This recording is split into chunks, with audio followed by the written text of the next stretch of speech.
Hey guys, intro, welcome back to the channel. Guys, forgive the mess behind me. It's Sunday afternoon in the housing facility, and guys, that means chores and setting yourself up for Monday. Couldn't I just say, for those of you both online and in real life who sent me birthday wishes, thank you so much. So, thought I'd do a birthday present.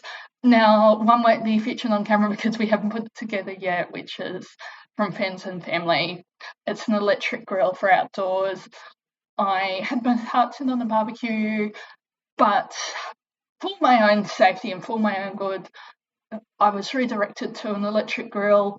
Same purpose, but a lot safer. Me and gas, and forgetting to turn the gas off. Can I afford to get a gas computer to check it when it needs to be checked? Things like that. So that was one as well. So got the tools for that as well. They're still in the box. So thank you. This is a person in my personal life. I know it's flipped around, but they are a graphic designer by trade, so I did that one. One of my colleagues and friends in guiding did this one. You know who you are. Thank you. Then, guys, this also proves that support workers can become more than support workers. They can become friends and mentors, as long as you're keeping the professional boundaries and abiding by the rules around presents and gifts and accepting it.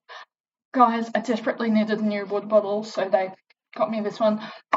Massive feature for me. Has a lot. I think this is absolutely great as well. And some of the other support workers put in, and guys, they know my style better than me. Cute little doggy play suit.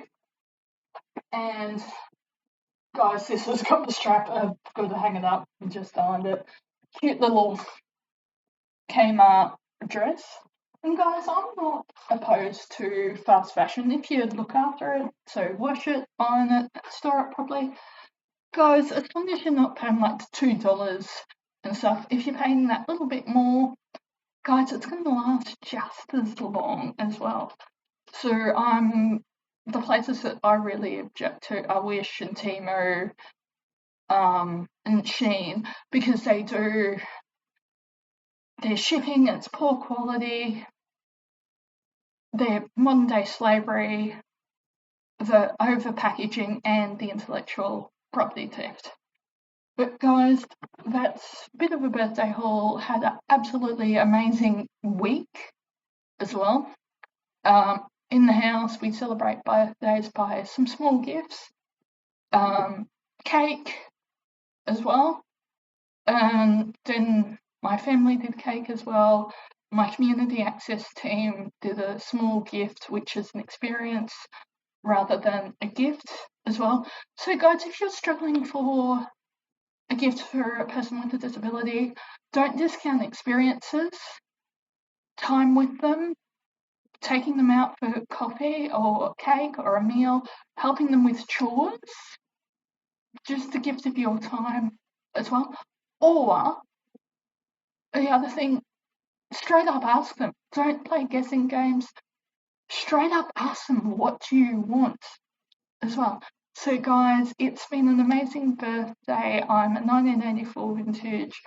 Can't believe I'm 40 because, guys, in the past 5 years, if you've been following the channel, you would have heard it's been a bumpy ride for myself and, more importantly, people in my personal life, which I hadn't realised until recently. Disability doesn't just affect one person. When you have a person with a disability in that family, it affects the whole family and friendship group. And it's how you handle it as a person with a disability, as a family, as a friend group, can make or break the relationships as well. If you're accepting the support workers, amazing, even better. If you're accepting formal support so you can step back and be family and friends. Yeah, you can still step in and help when there are situations like they need transport, time out of the house. Still step in, because I know, because we've got a wheelchair user in my house who's a two-person hoist, it is an exercise in logistics to get everyone out of the house. So it's one in, all in, and outings have to be pre-approved as well. I'm lucky that I'm ambulatory and I've got enough common sense that I can go for a walk when I want to. Guys, now let's shift a bit of pace. Life update. So, guys, this week we're onboarding another support worker. My main support worker from my community access team might need to go on personal leave a little bit early.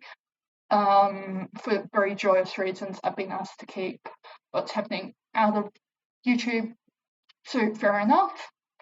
Then I am heading to Brisbane to see the neurosurgeon on Tuesday. Wednesday will be back to the day centre, day trip. They were going to do Oakey Aviation Museum, but thank God I went in and went to pay for my seat on the bus, because it's a token amount when it's going to be a free trip. And you do get that back in like a lunch or a barbecue type of thing. But it makes you much more motivated to turn up on time, secure your seat instead of dragging train, essentially. It makes you much more accountable. Then Thursday, housework. Friday, don't even know by then. But that's what's coming up in personal life. Mainly going to the neurosurgeon to see what's happening with the Chiari as well. Guys, obviously new month, so guys, I'm going to finally sit down and record the historical disability allies, more unlikely disability allies. Still trying to get some more vlogging style content around, but going to also be doing some reaction videos, because I'm seeing people on TikTok who are echoing what I'm saying about accountability, restrictive practices, and having support worker back up from the office.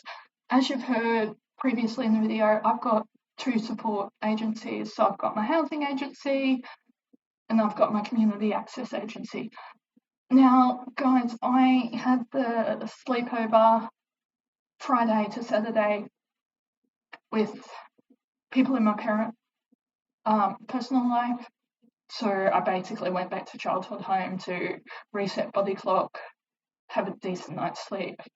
Guys, I'm not used to sleeping in town and the noise of the town, even though I've been in town for 5 years now. Still just not used to it, and was able to be unplugged, so I didn't have that anxiety happening.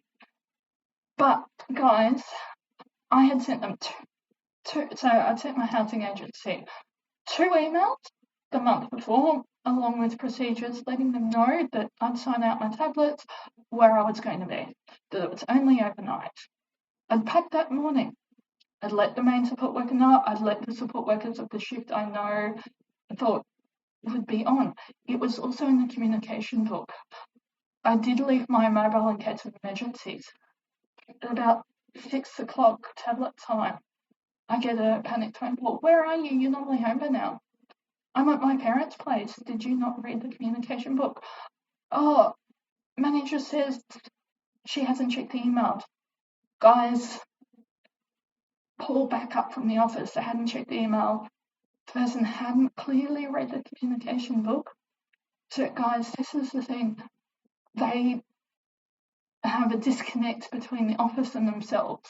And I don't know if that's a willing disconnect or not as well. So I can't comment on that.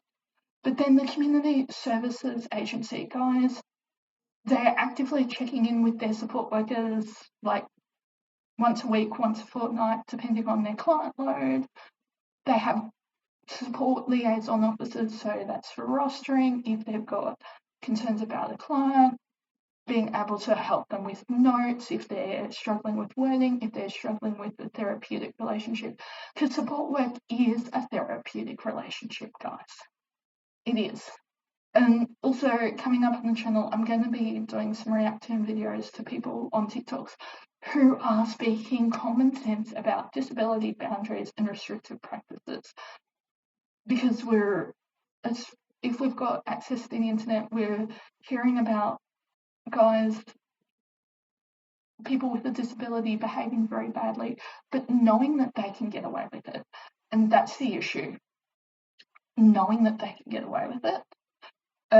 Lower functioning people in the house losing out, or breaches of ratios as well. And so, guys, I'm seeing the difference between a for-profit agency with housing where support workers are left to figure it out themselves. And quite recently this morning, there's been a panic over paperwork because people haven't recorded things, there's a gap in time. And this is what I'm saying, and I'm sure Deb would echo this, if it's not documented, it didn't happen. Guys, notes don't have to be encyclopedic. It could be so-and-so did housework with a note of how they did the housework. Was it washing up? Was it washing? Was it changing the sheets? Was it doing floors? Or was it the whole house in one big cleaning bench? Where people are, where they're at, what they've eaten. So you generally, in a cell house or supported housing, will have a tick and flick. Guys, something I'm going to suggest to support workers that are following the channel, because I didn't realise how many support workers are actually following the channel for advice from someone with lived experience. Very humbling, very scary, guys. If you're going into someone who's a HACS client, which is Home and Community Services, work with them to create a routine and create a tick and flick as well, because routines give us comfort, safety, and we know what's happening and when. And then once those routines are done, you can then get into the more advanced stuff like meal planning, budgeting, meal prepping, once the basics are covered as well. So guys, thank you so much for watching as well. And guys, Footless Joe, who is another disabled creator, has had a major injury. So guys, one really simple way you can help her out is watching her videos and not skipping the ads. So that's actually a free way to help her out as well. So I'm going to say a shout out to her as well. But guys, again, if you can like, share, subscribe, because come on guys, again, 90% of you guys who are returning viewers aren't subscribed as well. So let me know if you want to be part of the subscriber only newsletter, where you get the links to the latest content. So that's the blog, that's the YouTube, and the podcast as well. Guys, going to so interview with Deb Lund drops on Tuesday as well. It's the first time we've been able to do a longer form one with Deb as well.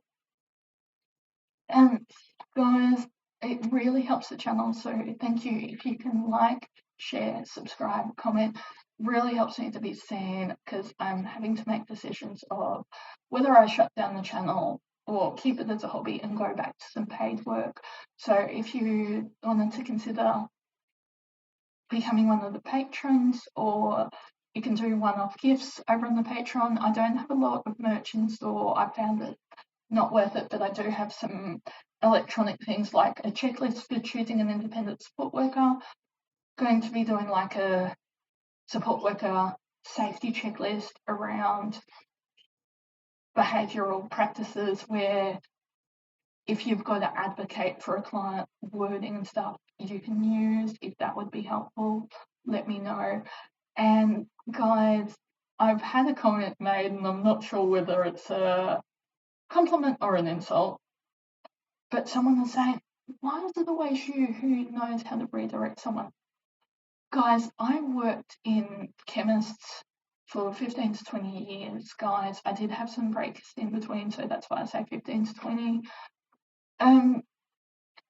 Besides one of those pharmacies, all of them had methadone.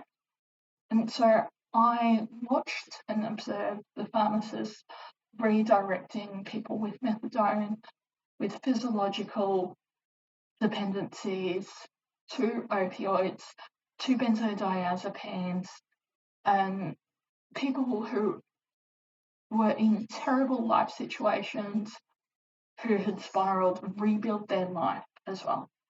So guys, again, if you can like, share, subscribe, comment, that really does help the channel as well. So guys, thank you.